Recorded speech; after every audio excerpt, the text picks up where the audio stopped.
Milí priatelia, vítajte v našom podcaste, kde sa budeme rozprávať o rôznych spoločenských témach. Od mikrofónu vás zdraví Peter Zátroch a Marian Bublinec. Príjemné počúvanie. Marian, neviem ako ty, ale ja som si všimol zaujímavú vec. V poslednej dobe čím viac a viac narastá slovná agresivita medzi ľuďmi. Či už sú to na sociálnych sieťach, ale nie len tam, ale aj medzi rodinnými príslušníkmi alebo kolegami v práci. Prejavuje sa to hlavne v rozdielnych názoroch, kde každý tvrdí, že má svoju pravdu. Ty si mi spomínal, že si čítal výbornú knihu od nášho slovenského šachového veľmajstra Jána Markoša, ktorý sa myslím, že zaoberá s takouto podobnou problematikou. On napísal knihu Sila rozumu v tejto bláznivej dobe a nad tým, ako premýšľa nad tým, ako nás klamú a ako možno aj chceme byť klamaní, ale aj nad tým, ako možno odhaliť všelijaké finty, ktoré tak v spoločnosti sú, aby sme tak nejak čo najlepšie poznali pravdu. No, tak teda, keď si už začal s tým, tak vlastne a veľa ľudí sa o tom aj medzi sebou. Čo je to vlastne tá pravda? Tak to je taká otázka, na ktorú sa odpovedajú už tisíce rokov a celkom ju možno nevieme ani tak zadefinovať a celkom nevieme povedať, že čo je pravda. Možno, že vieme tak akoby rozlíšiť také tri druhy pravdy, by som povedal, že prvá pravda je tá, na ktorú spravidla myslíme, keď hovoríme o pravde, a to je to, že či niekto nám tú pravdu hovorí. Že ty mi budeš niečo rozprávať a ja ti budem veriť a ty budeš hovoriť o tom svojom vlastnom presvedčení. A to presvedčenie, ktoré máš, tak vyjadríš svojimi slovami čo najvernejšie. A vtedy poviem, že si pravdomluvný, hovoríš pravdu. Hej, teda neklameš ma. Tak to je taká pravda, ktorú by sme mohli nazvať, že je to pravda etická. Keď niekto má nejaké presvedčenie, ale ja potrebujem toho druhého oklamať a viem, že moje slová nesúhlasia s mojim presvedčením, tak vtedy klamem. Vtedy to vlastne nie je pravda. Takže to je jedna z tých pravd, na ktorú asi často myslíme, keď sa hovorí, že ten klame, ten hovorí pravdu a tak, teda, že to jeho vnútorné presvedčenie je akoby tak vyjadrené tými správnymi slovami, alebo nemusí byť slovami, môže to byť gesto, niekedy stačí pokrútim hlavou alebo pritakám a vtedy som mu vlastne vyjadril už nejakú pravdu, ale vtedy ide o tú pravdu napríklad etickú. Lebo čo ja si tak všímam medzi ľuďmi, oni dosť napríklad tak hovoria, že to každý má svoju pravdu.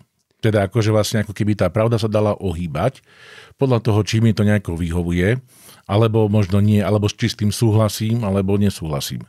Čiže toto si tiež tak dosť všímam, keď ľudia, že vlastne ako keby to tak smeruje k tomu, že vlastne tá pravda sa ani nedá poznať úplne, že vlastne skôr týmto smerom, ale vidíme napríklad aj vedci, tí nemôžu riešiť takéto veci, že tí musia naozaj riešiť, buď robia ten pokus dotedy, kým to nevyjde, a buď sa to potvrdí, alebo nepotvrdí. A tedy je to pravda.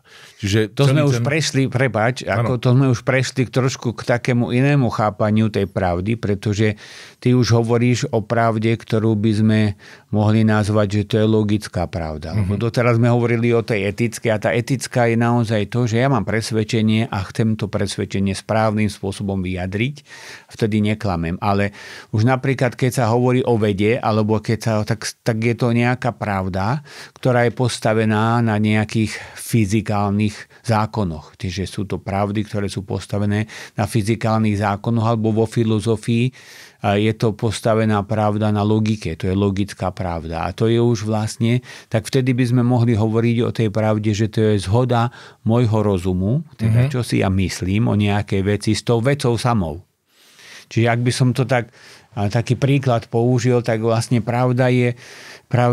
logická pravda je zhoda môjho rozumu, že keď tu mám napríklad nejaký kvet, tak ja si takto z diaľky myslím, že tu máme napríklad nejaký kvet a myslím si, že ten kvet je umelý.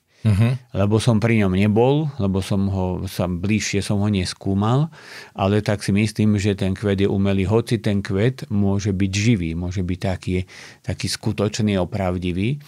A ja som ale presvedčený, že ten kvet je umelý, lebo sa mi tak zdá takto z diaľky, ako ho vidím, že je umelý.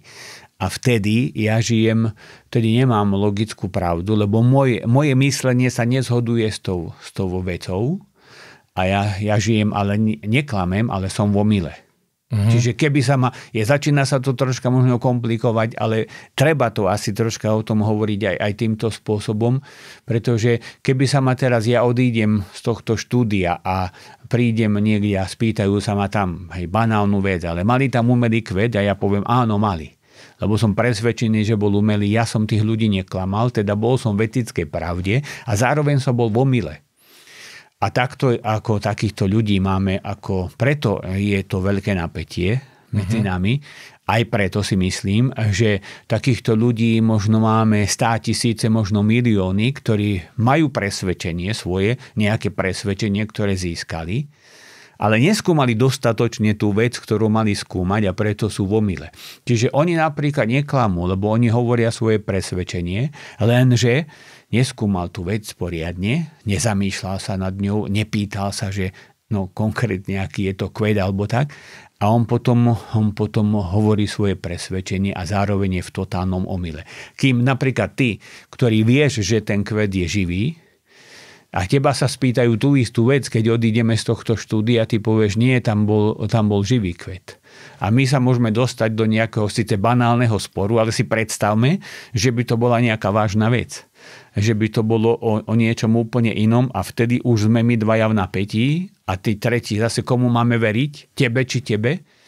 Áno, veď toto mi práve, že pripadá, že toto väčšinou speje k takému extrému pri tých diskutujúcich ľuďoch, napríklad aj jeden môj známy, tak mama išla na dôchodok, tak on teda ako dobrý syn jej chcel pomôcť, tak že aby sa tak nenudila, tak jej kúpil počítač a pripojil na internet. Áno.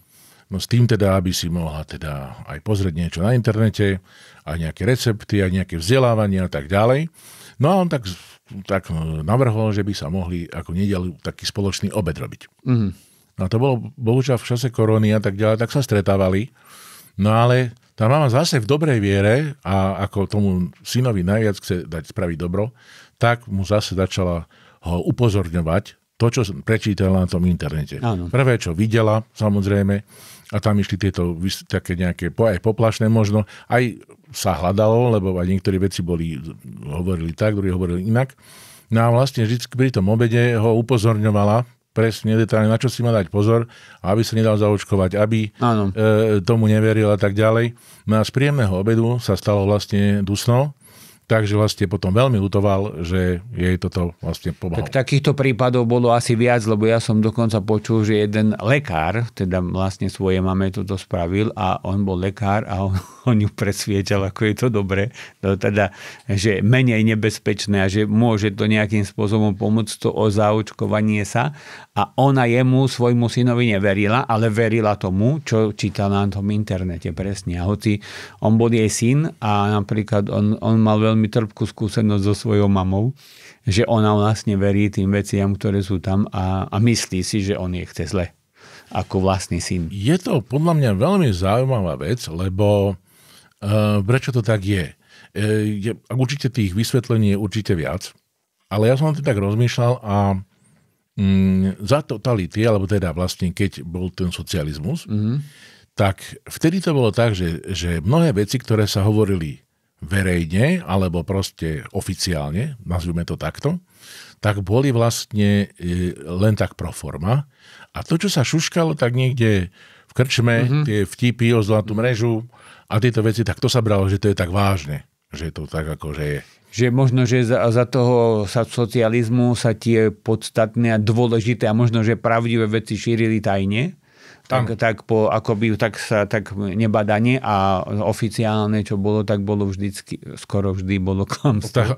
Klamstvo, hej. A teraz, možno, že sme tak nastavení, že vlastne všetko to, čo je oficiálne, tak je vlastne klamstvo a ak chcem poznať pravdu, musím si to hľadať v nejakých takých tých pokutných cestách alebo takých polotajných alebo polozakázaných. A je to možno, že jedna z tých možností, akože prečo je to tak, ale otázka by bola, a to neviem celkom ja ako posúdiť alebo vidieť, či to je iba napríklad v bývalých tých komunistických krajinách, alebo či sa s tým stretávame aj tam, kde napríklad ten komunizmus nebol a kde tá dostupnosť bola trošku taká iná. Ale... No, psychológovia sa k tomu vyjadrujú, možno, že to tiež zase s tým súvisí, lebo nemyslím si, že len jeden dôvod, že tých vždycky je pri nejakom úkaze viacej dôvodov. No a oni hovoria napríklad to, že keď sa jedná o strach, takže je tam vlastne ten iný systém sa v človeku zapája, taký vlastne ten prastarý rozum, vlastne a ten reaguje len na emócie, čiže emócia strachu a tak ďalej.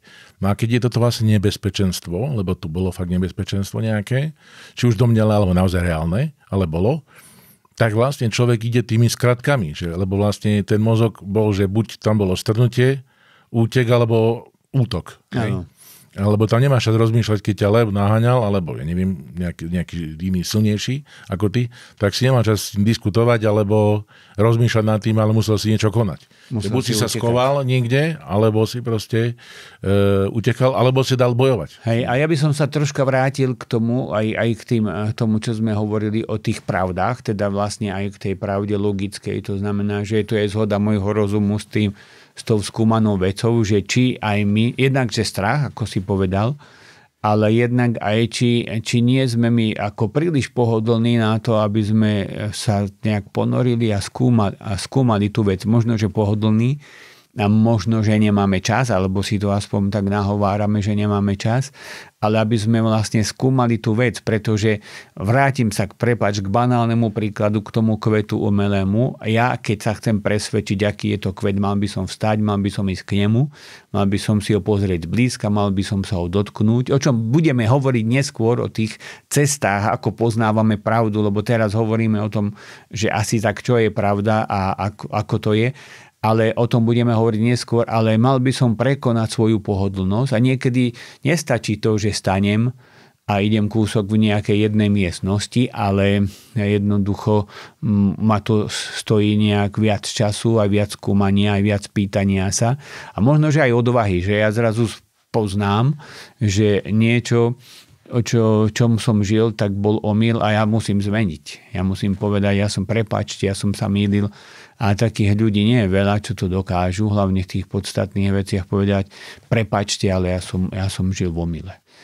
A mňa veľmi ako tak vyrušuje a trápi práve ten stav ako v spoločnosti, že my síce hovoríme presvedčenie, lebo tí ľudia, ktorí najmenej poznajú pravdu, majú najväčšie presvedčenie. Oni to tak 100% tvrdia. Mňa by ani nevadilo, že niekto povie, že to očkovanie, alebo ja neviem čo, že je také alebo onaké, že sa keby aspoň trošku pripustil, že aj on sa môže mýliť. Mm-hmm.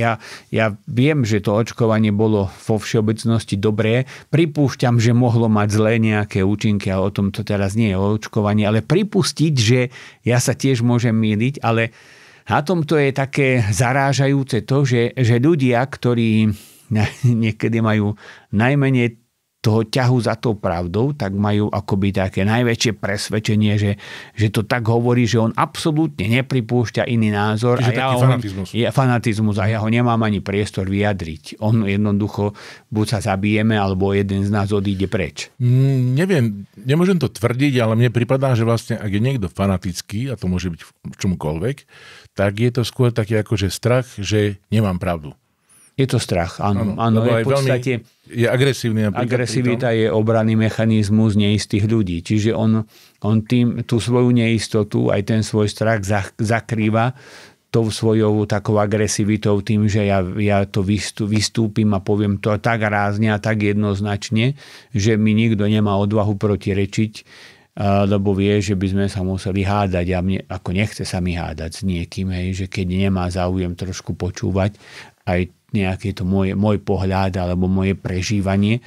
Takže je to také, z tohto pohľadu je to také nebezpečné. A nebezpečné ešte podľa mňa je aj to, že my mnoho razy máme takú tú etickú pravdu, teda to presvedčenie, A tá etická pravda, alebo tá etická istota, musíme povedať aj to, že tá etická istota je taká najslabšia. Etická istota je postavená na etickom zákone alebo na morálnom zákone. Ale dajme to etické, keď chceme skôr hovoriť o rozume. Na etickom zákone.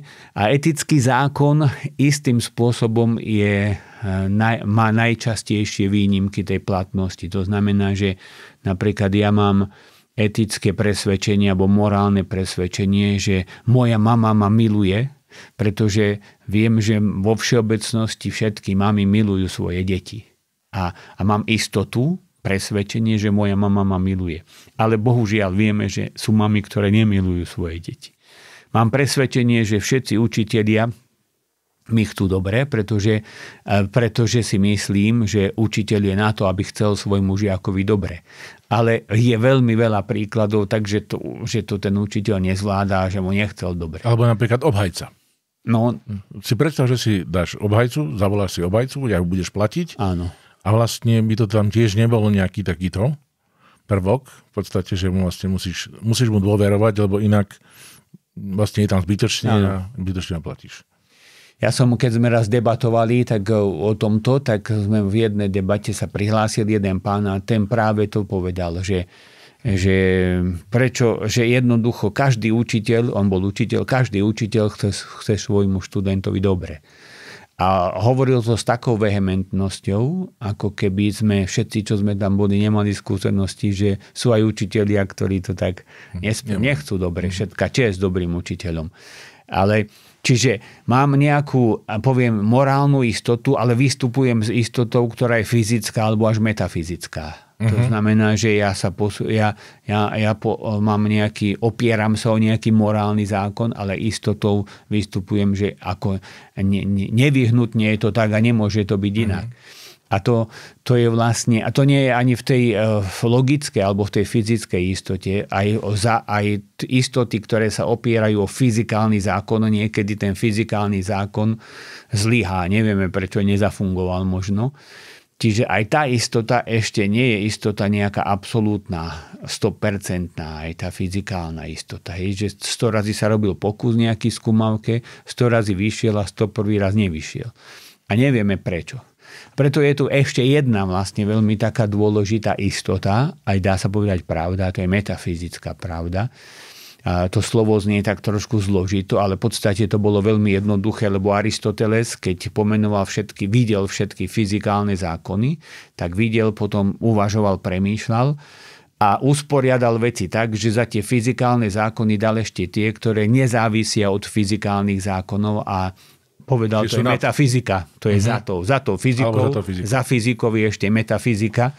A metafyzika je vlastne istota, ktorá je istým spôsobom 100%, že ktorá sa jednoducho nebude meniť. Čiže tak mi to pripadá, že ako najdôležitejšia v podstate táto.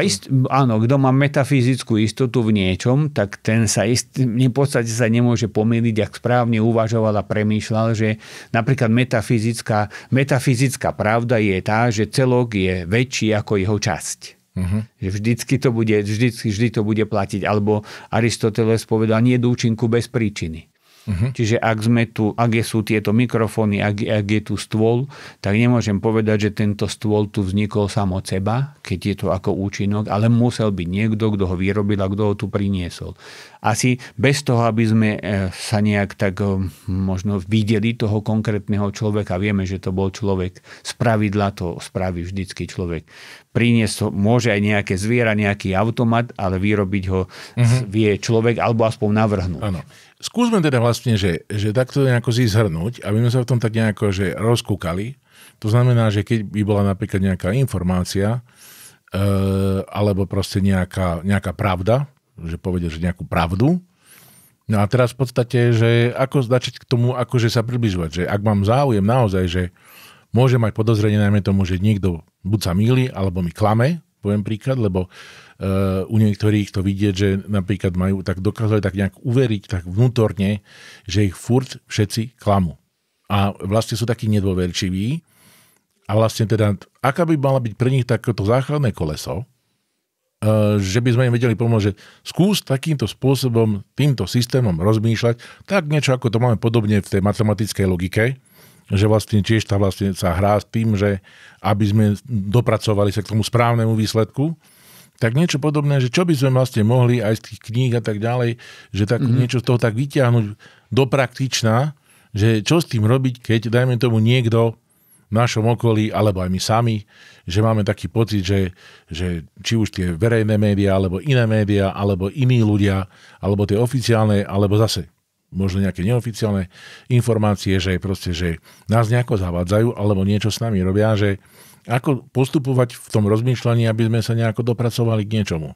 Také niečo praktické. Alebo praktické tie ukážky nejaké. Tak ja si myslím, že ako dôležité je to, že keď hľadáme, teda snažíme sa hľadať tú pravdu, ako vedieť to, že sú teda akoby tie tri druhy pravdy. Je tá pravda etická, to znamená, že niekto mi chce povedať pravdu, je tá pravda logická, alebo aj tá, ktorá je postavená na nejakom fyzikálnom zákone, to znamená, že je to zhoda môjho rozumu s tou vecou, ktorú skúmam. Čím väčšia zhoda, tak tým som viac v tej pravde, čím menšia, tým som viac v tom omyle. A potom je tá pravda metafyzická, ktorá dá sa povedať je absolútna metafyzické pravdy. Keď sa skončí svet, vždycky to bude platiť. Jednoducho nemôže to neplatiť.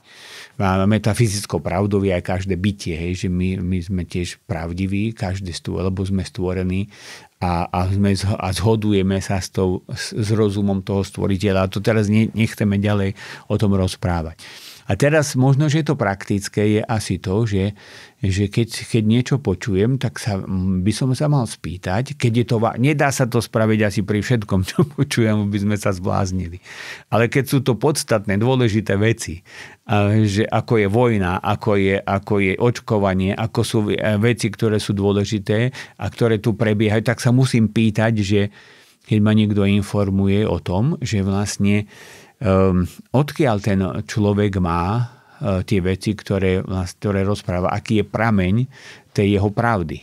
Že ja napríklad prakticky, že keď mi niekto rozpráva o vojne na Ukrajine alebo Rusko-Ukrajina, nebudeme teraz riešiť nič okolo toho, ale ak mi niekto rozpráva a on sa nepohol zo Slovenska a sedí vo svojom štúdiu a rozpráva o tej vojne, možno, že si číta a hľadá a pozerá a príde niekto odtiaľ z frontu, tak by som mal veriť tomu, čo bol na tom fronte. Samozrejme, ešte aj to je troška problém, pretože a v podstate ten človek, ktorý bol na tom fronte a ktorý bol na tej Ukrajine, ktorý to tam zažil a ktorý to tam videl na vlastné oči, ešte aj ten ma môže chcieť oklamať. To je samozrejme pravda. Čiže dá sa povedať, že autorita je ten, kto pravdu pozná a kto ju chce aj vyjadriť. Kto ju správne vyjadruje. To je autorita. Ak ja mám pred sebou autoritu, čiže pravdu poznám, teda bol tam napríklad fyzicky na tom fronte a chce o tom pravdivo hovoriť, nebude jedny veci zakrývať a druhé nie, tak ten človek, teda tomu človekovi môžem veriť, hej, že to je autorita. No a potom takisto, ako že mal by som poznať to, že idem a vidieť moje vlastné zmysly sú vlastne cestou k pravde. Aj cez ne sa mi dostáva pravda. Ja môžem poznať. Čiže môžem sa presvedčiť na vlastné oči, môžem sa dotknúť vlastnými rukami, môžem niečo zacítiť a tak. Čiže využívam všetky zmysly, aby som sa dotkol niečoho, aby som to poznal. Čiže to je tiež cesta k pravde. A samozrejme rozum. Rozum, ktorý ale tiež musí používať určité cesty k tomu, aby som tú pravdu poznal. Čiže v podstate také prostriedky na poznanie pravdy sú moje zmysly, je môj rozum a autorita, ktorej verím. A autorita, ako som hovoril, musí byť ten, kto pravdu pozná a ten, kto ju chce aj pravdivo vyjadriť. No, toto ma napadlo presne, čo si povedal s tým rozumom. Také poloúspovené to je, lebo veľa ľudí hovorí, že jemu stačí zdravý rozum alebo sedliacky rozum.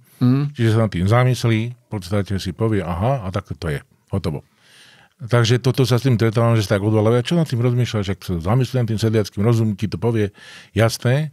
No len niekedy sa mi zdá, že áno, ten sedliak by v tom predtým 100 rokmi naozaj vedel, že kedy má sadiť to žito, alebo krávu podojiť, alebo nedať jej detelinu sparenú, lebo ju teda dostane zápchu, alebo teraz duje ju presnejšie.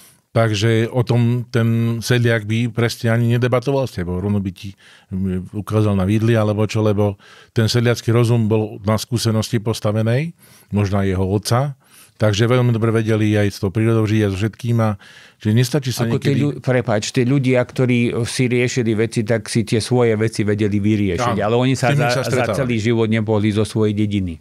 Čiže tam, čo bolo treba vyriešiť v dedine, v rodine, ak naozaj nad tým rozmýšľali, tak si to vedeli vyriešiť. Ale ako nemali také kvantum informácií ako my a nemuseli to riešiť. Čiže oni si vedeli vyriešiť to, čo si vyriešiť vedeli, ako tak, že mnoho razy. Ale je veľmi dôležité aj to, že my sme teraz zavalení tými informáciami a je dôležité asi tak ich vedieť spracúvať a nad nimi premýšľať. Že tu mi prichádza na rozum, čo povedal Milan Lasica, že pamätáte ten jeho výrok, pamätáte sa na časy pred internetom, keď sme si hovorili, že za ľudskú hlúposť môže nedostatok informácií. Tak v tom to nebolo.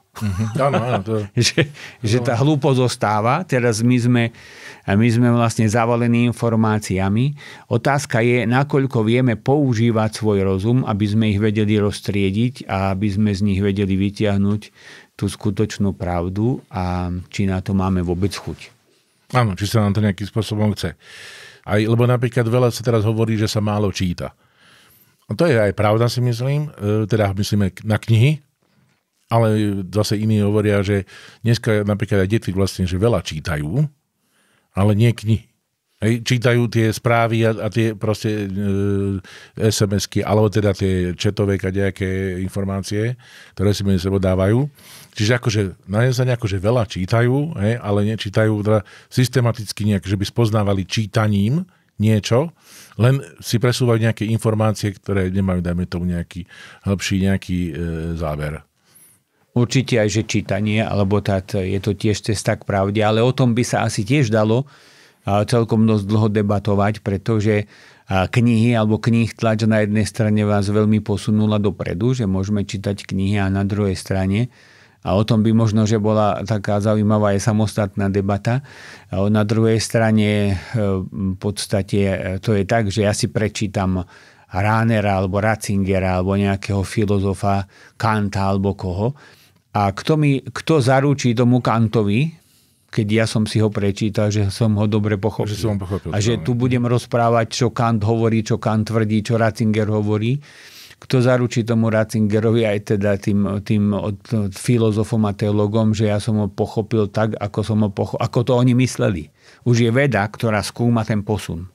Že vlastne ja som si prečítal a nejaký filozof, čo si napísal, ja som si to prečítal a už tá veda skúmajú, že ako ďaleko som od tej myšlienky toho filozofa samotného. Takže, ale to je zase asi o ďalšom, lebo kedy sa odovzdávali tie aj vedomosti, aj všetko, čo sa odovzdávalo cez debaty. Pán Ježiš cez dialog, išiel a potom sa spýtal učeníkov, a ste porozumeli tomu, čo som vám povedal.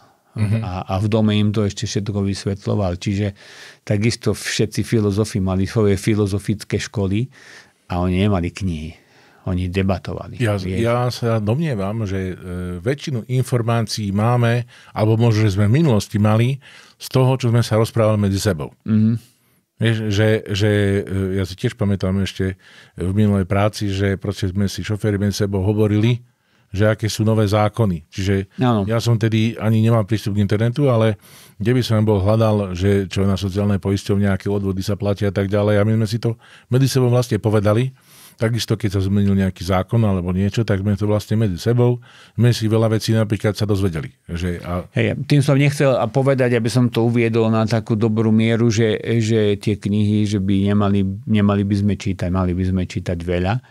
ale tiež by sme mali čítať pomaly a rozmýšľať nad tým, čo sme prečítali. Po prípade je úplne ideálne, keď si nejakí 4 a 5 prečítajú jednu knihu a potom o nej debatujú. Hej, že vtedy je to dobré, lebo každý si to tak nejak pochopil svojej strany, ale vypočul si toho druhého. No, o tej logike teda by som ešte chcel sa spýtať, teda vlastne, že akým spôsobom napríklad niekto, lebo tak väčšinou ľudia také hovoria, že to logicky vychádza. Ne? A je naozaj pravda, že sú niektoré, akože logicky to vychádza, ale stane sa, že proste jednoducho, aj tak je to nesprávne. Ono to slovo logicky, neviem, či nepoužívame vlastne veľmi často tak ako v inom zmysle, že, alebo teda tak sebavedome. Pritom mnoho razy ani nevieme, čo je logika. Ja nie som ako filozof a tiež veľmi sa vyjadrujem iba tak laicky. Takže je to vlastne taká skôr ešte, možno, že aj na nejakú ďalšiu debatu, hej, že my sme teraz hovorili o tých veciach, ktoré sme si povedali a o tej pravde a o tej ceste k tej pravde. A možno, že pri tejto logike alebo pri tých veciach by sme ešte mohli sa potom aj neskôr zastaviť. Ale teraz ja iba v krátkosti poviem, že logika v podstate sa delí na dialektiku a kritiku. A dialektika zabezpečuje takú správny postup pri rozmýšľaní a kritika sa pozerá kriticky na výsledky toho rozmýšľania. Čiže ak by som to veľmi jednoducho povedal ľudovo, čo vidím, to existuje.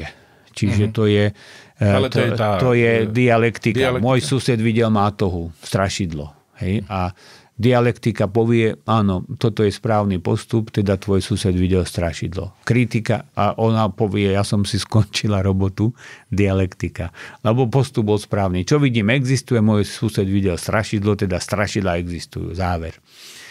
Ale kritika sa bude pýtať, keď ten sused videl to strašidlo, koľko mal v sebe promile, hej, že koľko mal v sebe pohárikov. Čiže bude skúmať kriticky to, čo ten výsledok a bude sa pýtať, hej, a pri tom videní on v akom bol stave a aké nosí okuliare a kedy išiel z tej krčmy.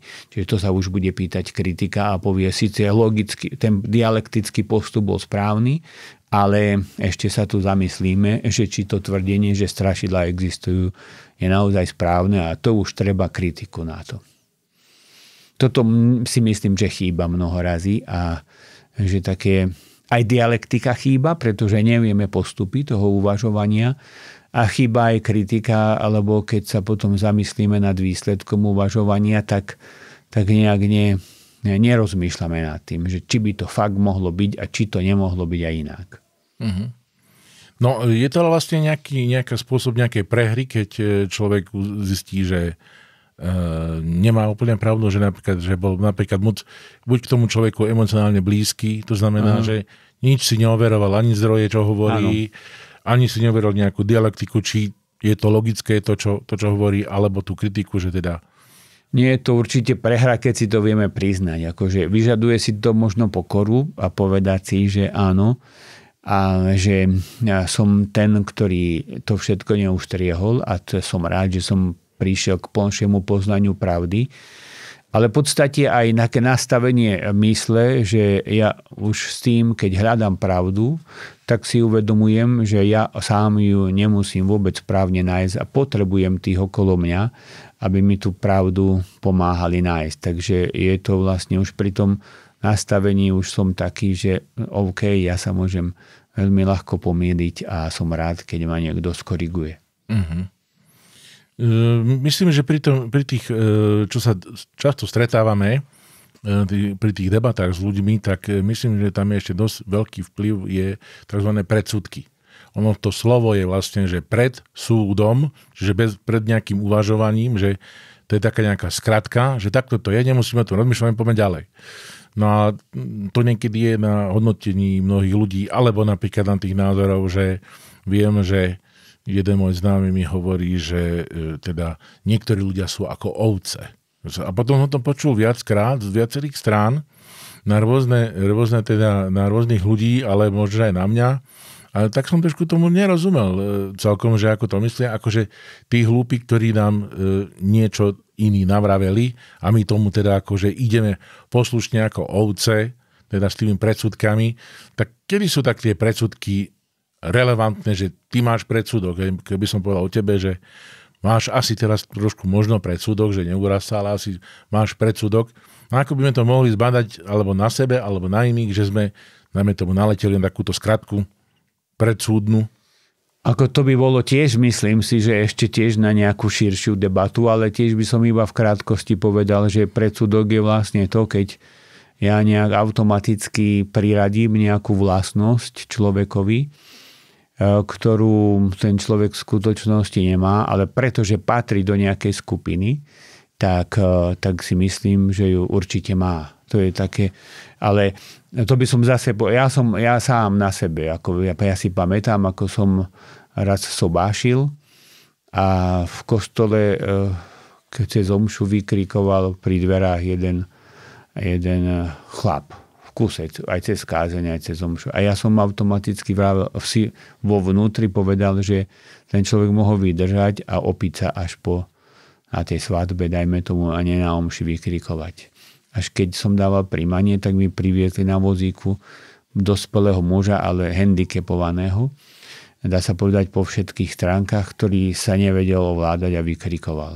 Dal som mu krížik, lebo prišiel na krížik a cítil som sa trápne a to je predsudok. A ja som si to už zaradil, toho človeka, medzi tých svadobčanov, a o ktorých som si myslel, že keď sú svadobčania, prišli na omšu opity. To je veľmi jednoduchý príklad na predsudok, ktorý používame vo svojom živote veľmi často, tento vzorec, a zbaviť sa ho nie je celkom ľahké. Viem, že v stredoveku nejakí rečníci na tých vysokých školách mali povinnosť, keď debatovali, že sa museli navzájom počúvať a vlastne teraz zopakovať to, čo hovoril ten jeho predrečník, to zopakovať, lebo by ho počúval, a potom mu mohol na to odpovedať, že ale ja si myslím predsa len, že je to takto a takto.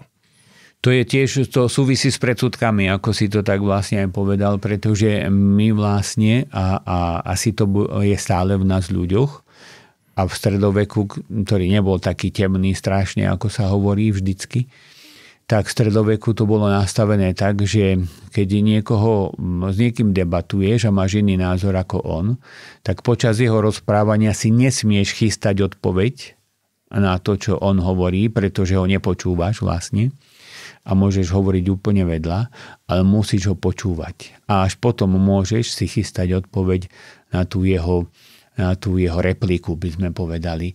A to znamená, že ty si musel zopakovať, čo on hovoril, a spýtať sa ho, dobre som ťa porozumel? No. Áno, dobre si ma porozumel, takto to myslím. Tak ja ti na to takto odpovedám. A toto je akože, je to majstrovská debata a majstrovský spôsob, ktorý, ako keď teraz pozeráme všetky debaty od najvyšších politikov svetových po tých našich, možno ktorých máme na dedinách a mestách, tak to je absolútne porušované pravidlo. Takže, neviem, zatiaľ by sme to asi mohli, ak nič nemáš, tak by sme to mohli aj možno, že zakončiť tento náš podcast. No a na budúce by sme pokračovali v nejakých takých spoločenských témach, ktoré by teda boli, že by sme ich chceli riešiť. Po prípade, ak budú chcieť naši poslucháči. Takže ja by som sa rád teraz zlúčil. Ďakujem vám, milí poslucháči, že ste dopočúvali náš podcast. Ďakujem aj Marianovi, že si našiel čas. Ja ďakujem za pozvanie. Ak sa vám náš podcast páčil, budeme radi, keď nám dáte odber a tešíme sa na ďalšie pokračovanie. Do počutia. Do počutia.